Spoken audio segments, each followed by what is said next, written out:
Hi everyone, and welcome to the first ever episode of my podcast project, This is Another Story. This podcast is all about storytelling.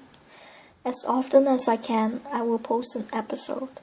Each episode will contain a telling of my favorite story from my blog, This is Another Story. The URL should be displayed in the description of this podcast. If you want more stories, you can check out my blog and follow it. I have wanted to start a podcast for a while now, but with school and work, there never seemed to be the time. But with school winding down, I'm beginning to have time. So, there are 3 reasons for me to do a podcast. Reason number 1. I want to promote my blog, expand it to perhaps a wider audience. Reason number 2. I have always feared to hear my voice, so doing a podcast will give me a chance to embrace my voice. Reason number 3. I love storytelling. So, let's jump into this episode. Today's story was written a little over a year ago by me. It's called Into the Night. I wrote it for a writing challenge called Finish It.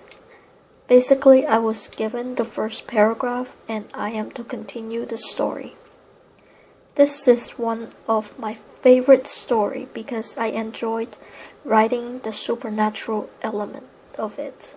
As this podcast goes on, you will realize I am a fan of the supernatural realm.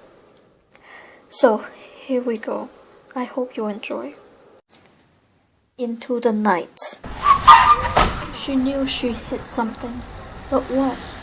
She saw the shade suddenly jumping or running right in front of her car. Oh no! Her heart was racing while she got out of the car. Maybe it was just her imagination. Maybe it was the fog and the darkness setting in. Maybe she didn't hit anything. Maybe it was just the fog, but she felt it too. She slowly made her way to the front of the car, and then her heart froze.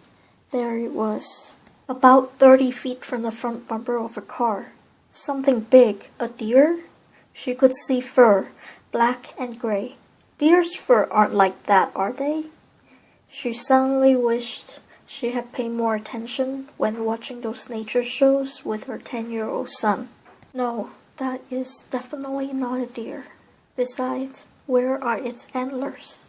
Deers have antlers, right? She stepped closer. It looked more like a dog now, a great big dog.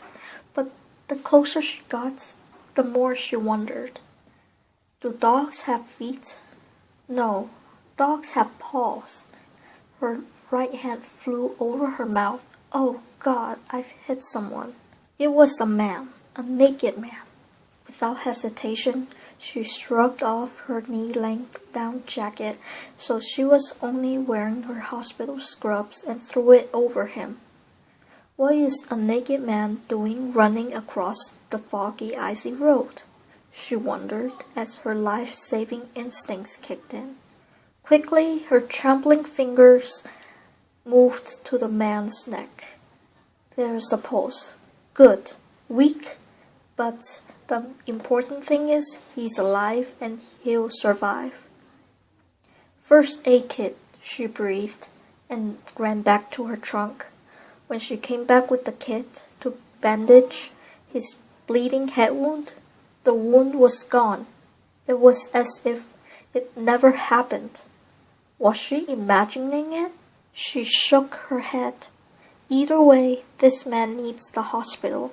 Steadily, she placed the man's left arm around her shoulders and hauled him to the backseat of her car.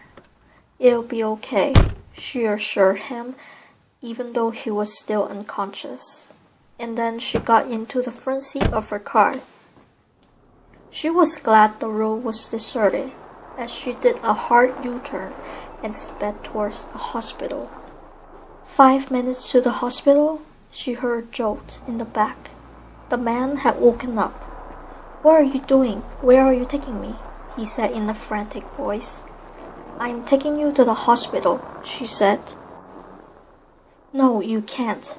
He sat up as she glanced in the rearview mirror. Her heart seemed to have stopped altogether as she stared into the man's great big yellow eyes. She slammed her foot on the brakes. He flew forward by the force, but he stopped himself by grabbing the seat. She took one look out of the corner of her eyes and could feel her heart racing ferociously. Those are not hands. They're like claws. There's no way this man is normal. "You are going to let me go now," he demanded in a coarse voice. Frantically, she nodded. He pushed open the door and ran into the night. As he ran, she peeked in the side mirror. He was running on all fours, and as he reached the end of the street, he stretched his neck to the sky and howled. She sat back, shocked, and then the words poured out. "Did I just almost ran over a freaking werewolf?"